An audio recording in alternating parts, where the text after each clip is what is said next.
జిల్లాలో సచివాలయ ఉద్యోగ నిర్వాహకం వెలుగులోకి వచ్చింది. రైతుల నుంచి వసూలు చేసిన 20 లక్షలతో ఉడాయించాడు అతను.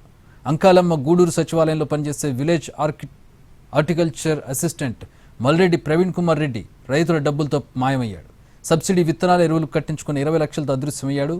విషయం తెలుసుకున్న కడప ఎంపీ అవినాష్ రెడ్డి రైతులకు న్యాయం చేయాలంటూ సింహాద్రిపురం పోలీస్ స్టేషన్లో ఫిర్యాదు చేశారు.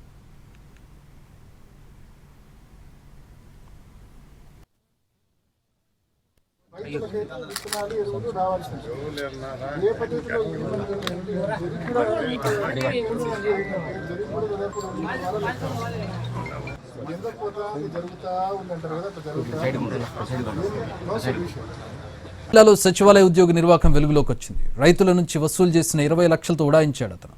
అంకాలమ్మ గూడూరు సచివాలయంలో పనిచేసే village horticulture assistant Malreddy Praveen Kumar Reddy రైతుల డబ్బులతో మాయమయ్యాడు. సబ్సిడీ విత్తనాల ఎరువులు కట్టించుకుని 20 లక్షలతో అదృశ్యమయ్యాడు. విషయం తెలుసుకున్న కడప ఎంపీ అవినాష్ రెడ్డి రైతులకు న్యాయం చేయాలంటూ సింహాద్రిపురం పోలీస్ స్టేషన్లో ఫిర్యాదు చేశారు.